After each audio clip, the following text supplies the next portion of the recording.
마음을 주고 마음의 위로를 주는 그런 말씀 아닌가 합니다.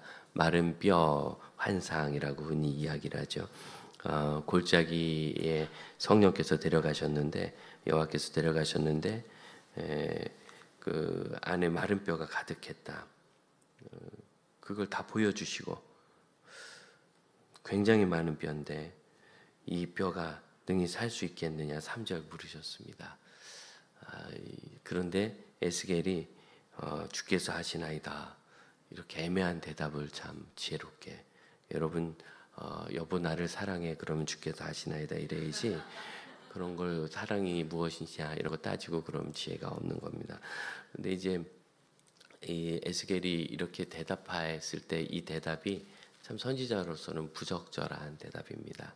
정직하게 안 살아날 것 같은데요. 그렇고 하든가. 근데 하나님께서 이거 보여주시고 물어보실 땐 살리시려고 보여주신 거 아닌가 하는 감이 있었던 것 같아요. 여러분 골짜기에 뼈가 정말 가득합니다. 사방 다니면서 다 봤습니다. 살아나겠습니까? 안 살아나야 정상이죠. 안 살아난다고 해도 아무 문제가 안 되는 거예요. 그런데 하나님께서 물어보시니까 이걸 살리실까? 그러니 이 뼈가 살아나고 안 살아나는 것은 사실은 주님 손에 달렸지요. 그래서 이 선지자의 대답은 어떻게 생각하면 굉장히 고민하고 나온 대답으로 이렇게 보입니다. 우리의 삶에 고민이 어디에 있는가? 일이 잘 될 때는 별로 고민이 없는데 일이 안 되고 어려우면 고민이 있죠. 에스겔서 37장의 이제 배경을 보아야 하는데 에스겔은 남유다 왕국이 멸망당하기 얼마 전에 그렇게 선지자로 부름을 받았습니다. 그랬다가 그가 부름 받은 후에 얼마 안 돼서 한 5년 정도 후에 이 남유다가 망합니다. 그때 이미 에스겔은 이제 바벨론 침공이 여러 번 있었거든요. 2차 침공 때 바벨론으로 끌려가서 그발 강가라고 성경에 흔히 나오는 메소포타미아 지역에 유대인들이 정착해 있는 그 지역에서 살았던 것 같아요. 그래서 거기서 부름 받았을 때, 그러니까 내가 선지자로 부름 받았을 때 이미 내 나라는 완전히 기울어 가고 있는데 이게 그냥 나라가 아니라 하나님의 언약이 있는 다윗 왕국이잖아요.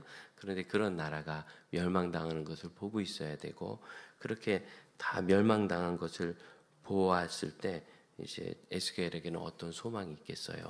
그래서 멸망당할 수밖에 없는 그들의 문제에 관해서 에스겔에게는 수많은 하나님의 징계가 있습니다.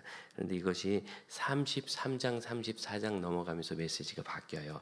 바뀌어서 이미 멸망당한 그들에게 멸망당하고 끝이 아니라 회복될 것을 말씀하시는 그런 겁니다. 개인의 인생에 한번 적용을 해보면 우리가 뭔가 큰 어려움을 겪는데 하나님께서 그 일에 대해서 경고하셨을 수도 있고 또 깨달을 수 있도록 해주셨는데 내가 그 하나님 뜻으로부터 벗어나는 그 길을 그냥 계속 가는 거죠. 가가지고 결국은 정말 폭삭 망했어요. 안팎으로 그냥 가정에서 사회적으로 심리가 다 무너졌을 때 하나님께서 다시 일으켜 주신다면 굉장히 큰 은혜죠. 그 일으켜 주시는 그 선에 서 있는 거예요. 그러니까 이 마른 뼈가 가득 죽어 있는 것과 마른 뼈가 살아나서 군대를 이룬 것은 지금 이스라엘의 운명을 그대로 보여주는 그런 말씀이라 할 수 있습니다. 예루살렘은 정복하기 어려운 성이었습니다. 마지막 정복할 때 바벨론 왕은 1년 6개월 동안 예루살렘 주변을 둘러싸고 결국 토성을 쌓아서 위에서 바라보며 그렇게 전쟁을 해서 결국 예루살렘을 멸망시켰고 이게 그냥 한두 달이 아니라 1년 반이니까 아주 지긋지긋했던 거예요. 이 왕의 입장은. 그래서 그렇게 예루살렘을 잔인하게 사람들을 다 죽이고 끌고 가고 성전을 그렇게 완전히 다 부서뜨린 것입니다. 그러니까 이 현재 상황을 볼 때 예루살렘의 멸망 상황을 보거나 그들의 마음과 상태는 이 마른 뼈와 다를 것이 없어요. 마른 뼈, 희게 말라버린 뼈란 뜻입니다. 그냥 죽은 사람도 아니고 다 썩어서 뼈만 남은 것도 아니고 이게 희게 말라버려서 완전히 그 옛날에 출토되는 유골처럼 된 거죠. 이러한 일의 시작은 어디부터 되느냐면 1절에 여호와께서 권능으로 임재하셨다 이 여호와의 권능에서부터 시작합니다. 여호와의 권능이 임재하시면 내 삶의 문제가 해결되는 것부터 오는 게 아니고 여호와의 권능이 임하시면 내가 깨닫고 돌이키는 것부터 옵니다.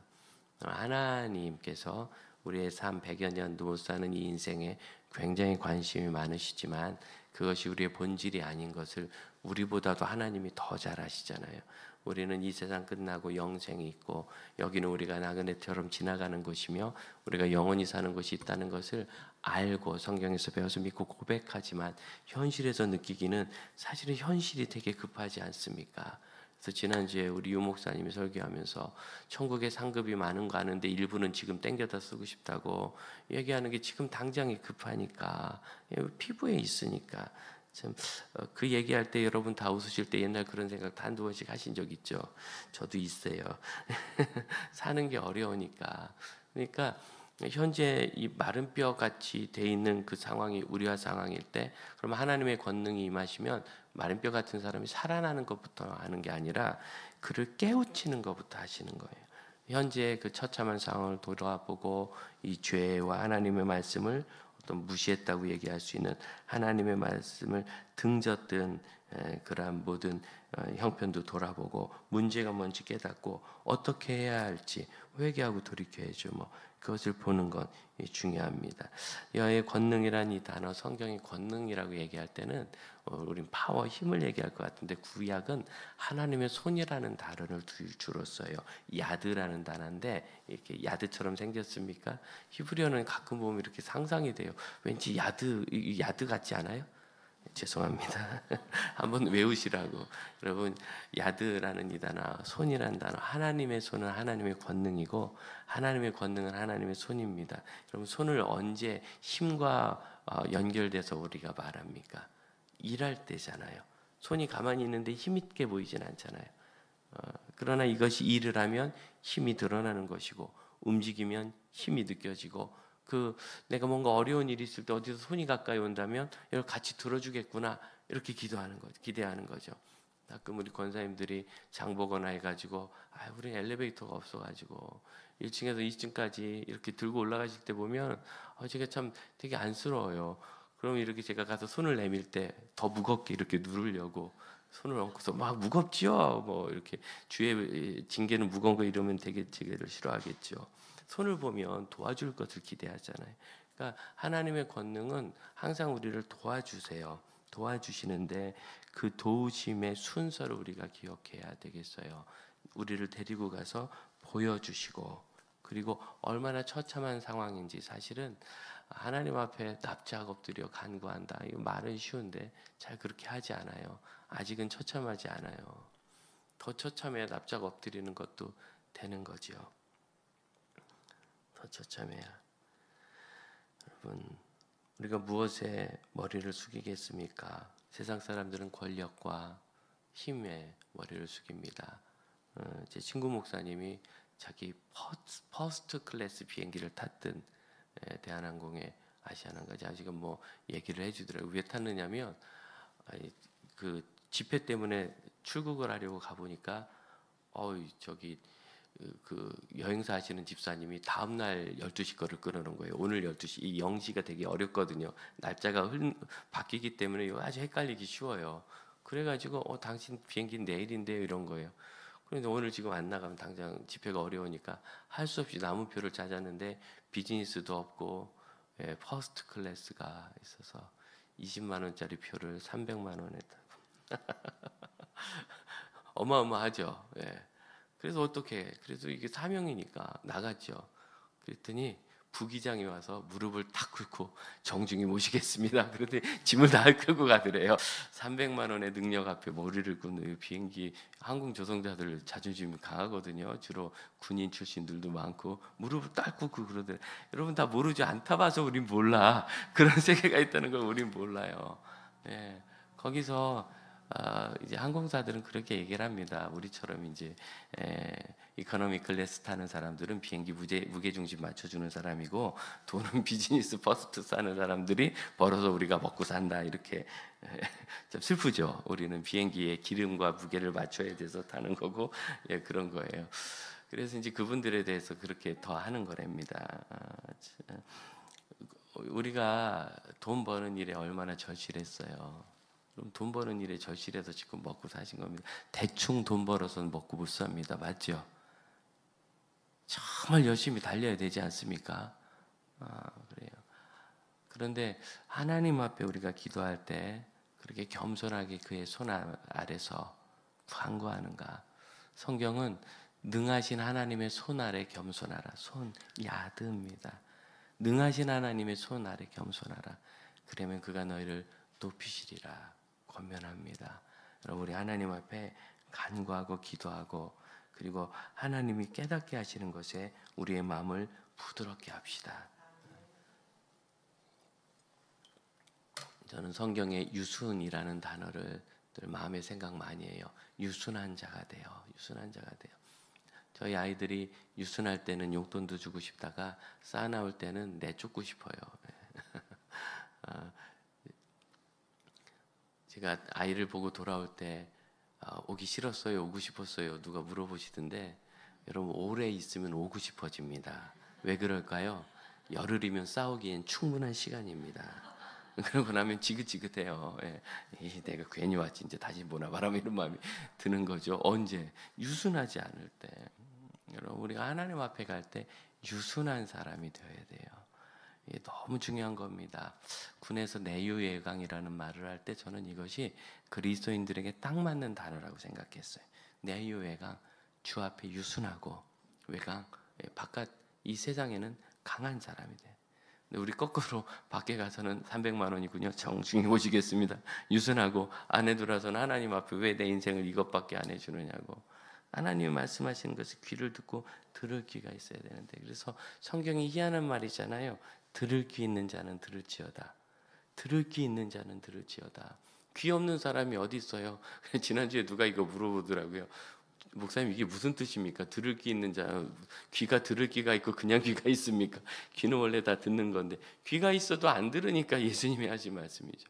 예수님 얼마나 말씀을 많이 하셨는데 그 자리에 있는 똑같은 사람들 중에 안 듣는 사람이 많아요. 그러니까 하나님의 손, 권능이 나에게 임하셨을 때 나를 데리고 가서 확 보여주고 살겠냐? 이건 정말 성령님이 물어보셔도 못 살 것 같은 거죠. 이것이 이스라엘의 형편이고 유다의 형편이라. 그런데 주님께서는 37장은 두 부분의 회복을 얘기하는데 하나는 마른 뼈가 살아나서 군대를 이루는 것을 통하여 하나님께서 하나님의 나라를 회복하여 세상에 군대처럼 굳세게 세워주실 것을. 여러분 그리스도인들이 군대와 같아요. 그냥 믿는 사람들은 군사 같으니 여기 찬양만 있는 게 아니라 군대처럼 강인해서 이깁니다. 세상에서 이깁니다. 여러분 틀림없이 이깁니다. 그러니 외강 세상에서 강하십시오. 그러나 우리가 하나님을 모시는 우리 중심에서는 주님에 대해서는 한없는 유순함을 가지시길 바라요. 이게 너무 중요한 게 하나님이 역사하실 때. 그래서 살아나는 강한 군대가 되는 것과 두 번째는 북이스라엘과 남유다가 하나로 화합하는 막대기 두 개를 가지고 이렇게 묶어서 하나가 될 것이라고 그렇게 예언하라. 그걸 언제? 마른 뼈 위에서 해야 되는 거예요. 이게 지금 선지자가 안 믿기는 거예요. 에스겔이 어디요? 그발강가에서 포로로 잡혀가서 5년쯤 지나니 자기 고국이 완전히 쫄딱 망해가지고 성전까지 다 박살나고 사람들은 뿔뿔이 흩어지고 살아남은 사람은 끌려와가지고 또 절반은 죽였어요. 그런 끔찍한 일을 다 당했어요. 이걸 보는데 그 나라가 회복되는 정도가 아니라 군대가 되는 정도가 아니라 북이스라엘과 남유다가 다시 하나로 합쳐진다. 이게 믿기는 일입니까? 참 어려운 일입니다. 그러니 여러분 하나님이 역사하시는 것을 믿으려면은 우리가 그 앞에서 유순하고 하나님 말씀하시는 것이 옳다 할 수 있는 상황이 되어야 한다는 것을 꼭 기억하시기를 바랍니다. 저는 오늘 이 말씀이 여러 가지 여기 오브제들이 있는데 요소들이 있는데 그 중에서 골짜기라는 이 표현에 좀 집중해 보고 싶어요. 37장 1절에 골짜기 가운데 두셨다. 이 모든 환상은 지금 골짜기에서 일어나는 일을 보여주고 있거든요. 이 골짜기라는 단어는 이게 쪼갰다는 단어입니다. 히브리어로 주로 비카를 여기 본문에서 쓰는데 쪼갰다. 그러니까 이스라엘 사람들에게 볼 때 골짜기는 제가 보기에는 푹 파인 곳인데 그분들이 보기에는 이렇게 쪼개놓은 곳 같은 건 거예요. 딱 쪼갰다. 이렇게. 그리고 이제 좀 넓은 골짜기도 있어요. 그래서 산과 산 사이가 거리가 10km인데 이걸 또 골짜기라고 불러요. 뭐 이런 것처럼. 그래서 길게 쪼개질 수도 있고 우리 인생이 골짜기 쪼개지는 것 같은 아픔도 있고 좌절도 있고 분노도 있고 그렇지 않습니까? 그런 일을 당하면 뭐 멍하고 어떻게 해야 될지 모르겠어요. 패닉에 빠지죠. 이것이 잠시 바쁜 일이라면 그만 잘 보내면 됩니다. 이번 주간에 새벽 예배도 여러 날 하고 저녁에 기도회도 인도하고 어제는 화요일 낮에 강의하고 오늘 이렇게 또 설교하고 내일은 오전에 또 가서 생방송 또 하고 오늘 오후에도 신방도 있어요. 내일 오후에도 선교사님 누가 와서 좀 봐야 되고 되게 바쁘죠. 그래서 제가 계속 패닉에 빠지려고 하고 있어요. 앞뒤가 안 보여서. 근데 요거는요, 그 시기만 잘 겸손하게 절제하면서 가능한 더 일이 벌어지지 않도록 웬만큼 수습하면서 이렇게 잘 지나면 돼요. 그런데 그렇지 않고 이렇게 그냥 지나갈 수 있는 골짜기가 아니라 끝이 없이 푹 파져 있는 것처럼 이제 어떻게 해야 될지 모르겠다는 생각이 드는 그런 사건이 있으면 이제 당황스럽고 거기서 큰 고통을 경험하죠. 골짜기입니다. 성경에서 골짜기는 시험이 있고 죄가 있는 곳이었습니다. 삼선은 소렛 골짜기에서 딜릴라에게 마음 주고 끌려가서 머리털 밀리고 결국 두 눈 뽑히고 마지막에 죽임을 당했고 그렇게 되기까지 그는 나실일의 서약을 어기고 하나님을 등진 일이 소렛 골짜기에서 있었어요. 죽음과 징벌의 장소였어요. 아굴 골짜기는 여리고성 아래쪽에 있거든요. 아간이 범죄했을 때 아간 집안의 세간들을 다 거기다 갖다 던져버리고 아굴 골짜기 거기도 징벌했지요. 아굴 골짜기. 그래서 골짜기는 참 어둡고 우리 인생의 심연과 같은 두려움을 보여주는데 오늘 골짜기를 좀 상징적으로 보고 싶은 곳이 하나 있는데 저는 성경에서 골짜기 그러면은 예루살렘 골짜기가 생각나요. 예루살렘 성을 중심으로 뭐 동편과 서편 이렇게 얘기해야 될까요? 뭐 딱 그 방향은 아니지만 V자 모양으로 두 개의 골짜기가 있습니다. 그리고 중앙을 꿰뚫어 흐르는 골짜기가 하나 또 있어요. 이 골짜기는 치즈 골짜기, 치즈 만드는 사람 골짜기라고 그 사람들이 부르는데 이게 이제 밖으로 드러나 보이지 않아요. 성 안으로 들어가니까 예루살렘 사람들은 이렇게 삼지창 모양으로 생긴 이런 그런 골짜기가 있다. 그래서 이게 이제 엘샤다이 할 때 샤다이 할 때 그게 셋이가 삼지창처럼 생겼거든요. 그래서 전능하신 하나님의 손이 임하는 성이다 이렇게 말하는 그렇게 얘기해요. 늘 골짜기 얘기하는데 동쪽에 있는 게 기드론 골짜기고 서쪽에 있는 게 흰놈의 아들 골짜기입니다. 이제 기드론 골짜기는 북쪽 끝으로 올라가면 거기 해발 한 800, 900m 정도 되는 높은 산이 있어서 거기서부터 골짜기가 양쪽으로 뻗어요. 서쪽으로 뻗으면 그게 소렛 골짜기가 되고 동쪽으로 뻗으면 그게 기드론 골짜기가 됩니다. 성경에서 예루살렘에서 강이 동과 서로 나누어 흐리리라 그랬을 때 딱 그 형상을 보여줘요. 그러면 이제 그 높은 산으로부터 동쪽으로 흘러내려온 골짜기 깊이 패여가지고 왼쪽은 예루살렘에 있는 성전산, 산과 산 사이가 골짜기니까 오른쪽은 올리브 나무가 자라는 감람산입니다. 그 사이에 있는 골짜기. 그리고 서쪽에 있는 골짜기는 흰놈의 아들 골짜기라고 그래요. 여호수아서 15장에 처음 나오는데 여호수아가 흰놈의 아들 골짜기 뭐 거기로 이렇게 가면서 얘기가 나와서 흰놈의 아들 이게 이제 게벤 흰놈인데 이브리어로 나중에는 아들을 빼버리고 흰놈의 골짜기 게 흰놈 이렇게 불렀어요. 그래서 이 게라는 단어도 골짜기를 말하거든요. 가이 이렇게 움푹 패인 그런 곳입니다.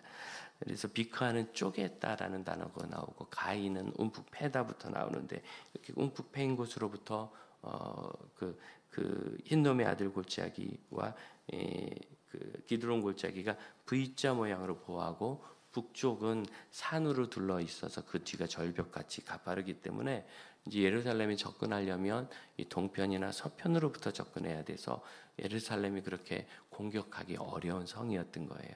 바벨론 사람들의 공성전 능력이 대단했답니다.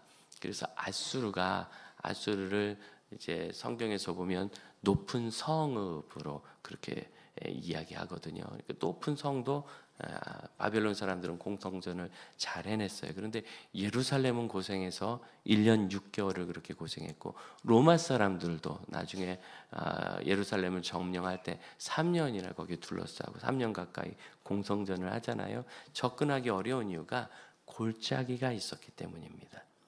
그래서 기드론 골짜기 같은 경우는 이제 우기에는 물이 흐르고 건기에는 말라 있는데 바닥부터 성전 산까지 높이가 70m였다 그래요. 말이 그냥 70m지 70m를 기어 올라가 가지고 공격을 한다. 근데 그게 끝나지 않고 그 위에 또 성을 쌓아요. 그래 여러분 이게 얼마나 어렵겠습니까? 정말 공격하기 어렵고 그래. 그러니까 물이 들어와서 이렇게 생명이 있는 기드론 골짜기. 기드론 골짜기는 정말 그 해가 동쪽에서 떠서 남쪽으로 돌기 때문에 항상 또 해가 이렇게 잘 떠도 환하고 여러분 예루살렘 성전 사진을 이렇게 예루살렘 사진 긴 거 볼 때 그게 동쪽에서 기드론 골짜기 건너편에서 바라본 건데 건너편에 감람산도 있어서 늘 사람이 왕래하는 그런 골짜기입니다. 흰놈의 아들 골짜기, 이 흰놈 골짜기 개 흰놈이 그랬잖아요. 개 흰놈. 근데 이게 그 신약 시대에는 게엔나 이렇게 번역을 했어요. 히브리어 해가 에와 해 중간음쯤 되거든요. 게엔나. 그래서 게엔나를 예수님이 10번 넘게 언급하셨는데 그때마다 성경은 지옥으로 번역합니다. 지옥불 할 때 게엔나. 야고보서에도 지옥불 같이 혀가 그렇게 악하다 그럴 때 게엔나라고 번역을. 왜냐하면 흰놈의 아들 골짜기에서 사악한 일이 있었는데 이스라엘의 두 왕이 거기에다가 자기 아들을 불태워서 제사를 드려요. 그래서 유다 왕 아하스와 그리고 정말 악한 왕의 대명사인 므낫세가 자기 아들을 불태워서 거기서 제사를 드립니다. 이방신 중에 몰렉신이 아들을 불태워 죽이면 그에게 큰 힘을 준다. 이런 이제 우상이었거든요. 그런데 하나님의 백성인 이스라엘의 왕이 그것도 북이스라엘도 아니고 남유다의 왕이 자기 아들을 불태워 드린 거예요. 너무너무 끔찍한 우상 숭배의 골짜기였습니다. 므낫세 왕의 손자였던 요시아는 어려서부터 제사장에게 자라면서 율법을 잘 배웠어요. 그래서 이것이 큰 죄인 것을 알고 다시는 그런 짓을 못하고 우상 숭배도 못하도록 우상도 이 신이라 거룩한 곳을 찾아다니거든요. 그래서 거기를 더럽혔어요. 흰놈의 골짜기를 쓰레기 소각장을 만들어 버렸습니다. 그러니까 그는 항상 쓰레기 태우는 불이 나오는 거예요. 그러니까 예루살렘의 동쪽에 있는 골짜기는 거기 물이 흘러가는 어쩌면 생수와 같은 골짜기요. 서쪽에 있는 골짜기는 지옥과 같은 연기가 계속 피어올라서 그걸 보고 지옥불이라는 단어를 만들어서 게엔나는 신약 성경에서 이게 무슨 흰놈의 아들 골짜기가 아니라 그냥 지옥을 상징하는 단어가 돼서 그 단어 자체로. 우리 인생을 한번 봅시다. 우리 인생에 쪼개진 것 같고 패인 것 같은 우리 삶의 고통의 시간이 있잖아요. 거기를 지나가는 것이 얼마나 어렵습니까? 그런데 여러분 골짜기는 동시에 잘 지나고 정착하면 거기가 보호의 경계가 돼요. 그 골짜기 때문에 내 성을 지킬 수 있어요. 우리에게 있는 여러 가지 어려움, 연약함, 여러분 이것이 지키는 힘이 되는데 이스라엘은 어땠느냐면 그렇게 나라가 쫄딱 망하고 마른 뼈처럼 되었다가 회복된 다음에 그들은 하나님 앞에서 하나님 말씀과 율법과 언약을 성실하게 지켜냅니다. 그래서 로마 같은 세계 최강국이 와서 압제를 할 때도 어쨌든 자기네 성전 예배를 지키려고 성전을 정결케 하려고 그렇게 애를 많이 썼어요.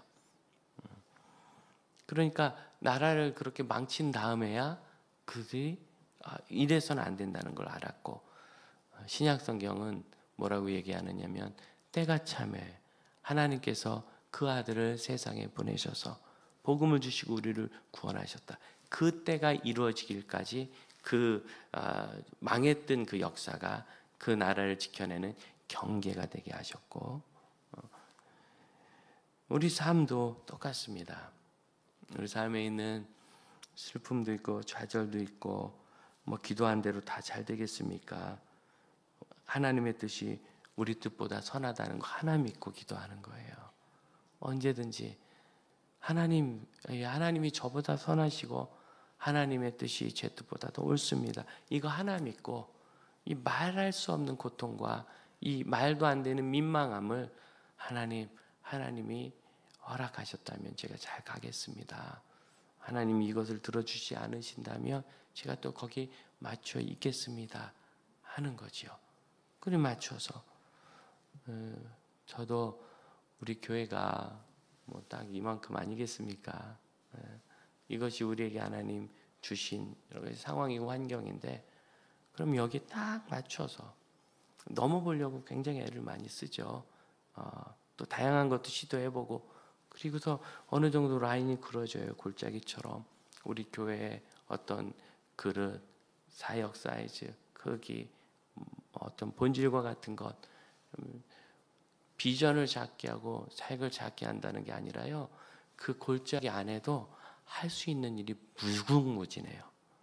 그래서 우리가 그 한국 교회가 또 우리 교회를 자꾸 부러워하고 그러는 게, 제가 그 기독신문에 칼럼을 8주 넣기로 해서 지금 6주째 넣었는데, 슬금슬금 전화도 오고 찾아오는 사람도 생겨요. 그거 보고 이제 주로 알던 분인데 어떻게 해서 그런 일들이 됐고 그 어떤 일인지 사실은 뭐 다 빤한 이야기 같지만 그걸 현실 속에서 잘들 못 이루는 거죠. 못 하고 있는 거예요.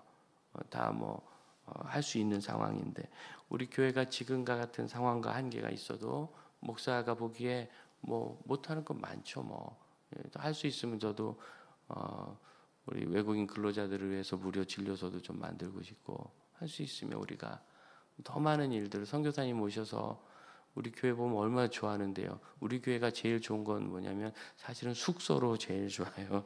전철역 가깝고 그래서 선교사님들이 잠깐 들리면 되게 볼일을 서울에서 보셔야 되거든요. 그리고 선교사님들에게 프렌들리한 병원들도 되게 수도권에 많고, 그런데 이제 서울은 집값이 비싸니까 지방에 게스트하우스 막 있잖아요. 여러분 오해하시는데, 홍천 어디에 공기 좋은 데다 땅을 사서 선교사님 들어오셔서 쉬시게 하려고 그러면 여러분만 쉬시게 될 확률이 아주 높습니다. 선교사님이 들어오셔서 그 한 달, 2주, 석 달, 이 바쁜 날 동안 거기 들어가 있을 짬이 없어요. 거기 뭐 한번 들리러 오는데 오면서도 투덜거릴 거예요. 뭐 도대체 선교지보다 더 지골이야 이러면서 바쁜데 여기까지 오게 만들어, 이럴 수도 있어요. 정말 선교사님을 돕고 싶으면 여기 송파에다가 집을 이렇게 해서 7평짜리 방을 50개 만들어 놓으면 진짜 잘 도울 수는 있는데, 한 개만 있어도 도울 수 있고. 좀 하나 하시죠. 홍천 가지 말고. 많은 것을 우리가 꿈꾸고 하고 싶지만 다 못하잖아요. 그런데 이 한계 안에서도 여기서 더 깊이 하고 더 강하게 하고, 언젠간 하나님이 또 더 깊이 하고 더 강하게 하고, 언젠간 하나님이 또 더 크게 할 일을 열어주실 수도 있죠. 이번에 우리가 굿리치 2023 하면서 할 수 있는 것도 많지만 할 수 없는 것도 얼마나 많은데요. 뭐 다 할 수 있겠습니까? 그런데 그런 건 중요하지 않아요. 할 수 있는 게 남으니까, 그리고 우리가 더 해나갈 거니까. 다음 주에 선교주일 합니다. 사실은 뭐 선교주일 한다고 정말 어느 초대형 교회 가듯이 선교사님들 100명 항공료하고 호텔비 들여서 모시고 와서 여기서 선교주일 하는 것도 아니에요. 우리 그냥 우리끼리 선교 이렇게 하고 애들 데리고 잘 놀고, 그렇죠. 그러나 우리는 우리가 할 수 있는 일을 주 앞에서 할 거예요. 여러분, 골짜기가 한계 같지만 또한 그것이 나를 보호해주고 그 안에서 할 수 있는 일을 이렇게 그려준다는 생각을 해보세요. 무엇까지 해도 되는지 그려주지 않으면 얼마나 어렵습니까? 무엇까지 해도 되는지. 가끔 우리 동역자들이 목사님 예산을 얼마나 사용할 수 있겠습니까? 라고 물어볼 때 되게 어려워져요. 하나도 안 썼으면 좋겠어요. 정말 진실로. 하지만 그럴 수는 없고, 그런데 또 사실 우리 하나님이 크시니까 원하시면 무제한 쓸 수 있지 않겠습니까? 근데 그런 거는 전혀 도움이 안 돼요. 우리 인생이 그렇지 않아요. 우리 인생은 골짜기로 이렇게 막혀 있어요. 하나님 막아두신 골짜기 있는 거예요. 그러니까 그 골짜기가 어디쯤인지를 같이 찾아야 돼요. 그래서 그것이 우리를 지키는 선이 될 겁니다. 대부분 그 골짜기는 가능보다는 불가능, 성공보다는 실패, 그리고 그 속에서 우리가 만난 하나님의 은혜 가운데 우리를 둘러싸게 됩니다. 골짜기의 은혜를 누리시기를 바랍니다. 거기 마른 뼈가 그득해도 성령께서 살리시면 거기서 군대가 일어나고, 이스라엘의 한계는 그 조그만 전라도 경상도만한 그 땅이 다였지만 거기서 세계를 향한 구원이 시작되잖아요. 우리에게도 하나님께서 그런 일을 행하실 줄로 믿습니다. 우리 주님 보신 골짜기를 바랍시다. 함께 합심하여 기도하겠습니다. 우리 생에 있는 연약함 우리 하나님 앞에 고백하고, 이것도 하나님께서 주신 은혜의 통로라고 고백합시다. 기도할 수 있음에 감사합시다. 기도조차 못한다면 이 골짜기에서 우리가 그냥 묻혀 죽지 않겠습니까? 기도할 수 있으니 하나님께서 이것을 잘 지나가게 하시고, 메마른 곳은 물도 주시고, 지옥불 연기 타오르는 것같이 고통스러운 곳이라도 오히려 그것이 나를 지키는 곳이 되도록 주께서 만들어 주실 것입니다. 우리는 거기서 하나님의 능하신 손을 만날 수 있습니다. 주여 저를 받아 주옵소서. 우리의 모든 필요와 소망을 가지고 주 앞에 함께 기도합시다. 아버지 하나님, 제 인생에 연약함이 있을지라도 우리 하나님께서 얼마나 크시고 위대하시고 아름다우시지, 어떻게 역사하시고 어떻게 저희를 사용하실지 기대하는 우리 명제자매들 다 되게 하여 주옵소서. 주님, 저희 마음 중심에 기대가 있으니 주님 받아주시고, 저희가 안전한 기대와 소망을 하나님이 이루시고 하여 주옵소서. 하나님의 은혜가 있으니 이 가슴 아프고 속상하고 눈물 나고 고통스러운 일이 오히려 우리 삶을 불태우듯이 연기를 내는 일이 오히려 때가 되어 저의 삶을 지키는 골짜기가 될 줄로 믿습니다. 우리 하나님의 손이 우리를 이끌어 가실 때 그 연약함을 보고 오히려 하나님의 은혜 안에 있게 하여 주시고, 오 아버지, 오직 하나님의 선하신 손길 은혜 안에서 오직 하나님 앞에 영광 돌리는 삶을 살며 주님이 정해주신 그 인생의 경계를 올바로 걸어갈 수 있도록 도와주시옵소서. 내가 믿고 또 의지함은 내 모든 형편하시는 주님, 우리 믿음을 함께 고백합시다. 내가 믿고 또 의지함은 내 모든 형편 아시는 주님, 늘 보호해 주실 것을 보호해 주실 것을 나는 확실히 내가 믿고 또 의지함은 내가 믿고 또 의지함은 내 모든 형편 아시는 주님,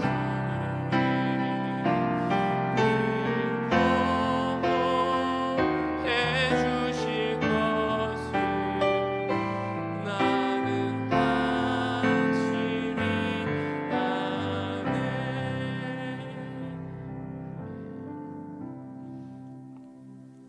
주님, 우리 사랑하는 자매 이소나 자매를 주님 꼭 보호해 주실 것을 믿습니다.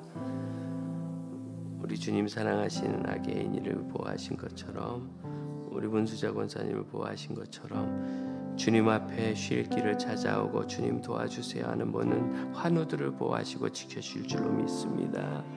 삶에 연기가 나고 타오르는 것 같은 고통과 당황스러운 일과 억울한 일과 분한 일과 우리가 기대하지 않고 계획하지 않았고 피하고 싶었던 일, 주님, 저희가 피하지 못하고 지내야 될 때 그것이 마른 뼈 가득한 악골 골짜기가 될지라도 우리를 둘러싸 보호하는 골짜기가 되기까지 주의 손이 저와 함께 하시고 저를 세워주실 줄로 믿습니다.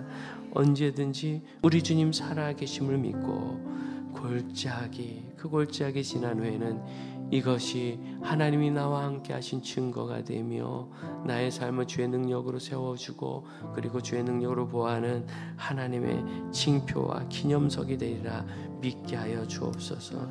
주 앞에 예물 올려드립니다. 하나님, 다시 살게 해주신 주님, 빌리그람 50주년 집회를 통하여 깨닫게 하시고 기회를 주시고 다시 살려주신 주님 감사합니다. 주님, 검사가 앞에 있습니다. 하나님께서 선하신 결과를 꼭 주옵소서. 주 앞에 예물 드리오니 하나님 받으시고 간절한 모든 기도의 제목과 감사의 제목에 하나님 영광 받으시며 그의 생애가 이 땅에 복되게 하시고 우리 믿음의 형제 자매들 주 앞에 드린 모든 것 일일이 하나님께 예수하사 이 땅의 복으로 임하게 하여 주시고 저에게 큰 은혜를 늘 심는 것이 되게 하여 주옵소서. 이제 우리 주님께서 명하신 기도를 함께 고백하오니 하늘에 계신 우리 아버지여, 이름이 거룩히 여김을 받으시오며 나라가 임하시오며 뜻이 하늘에서 이루어진 것 같이 땅에서도 이루어지이다. 오늘 우리에게 일용할 양식을 주시옵고 우리가 우리에게 죄 지은 자를 사하여 준 것 같이 우리 죄를 사하여 주시옵고 우리를 시험에 들게 하지 마시옵고 다만 악에서 구하옵소서. 나라와 권세와 영광의 아버지께 영원히 있사옵나이다. 아멘.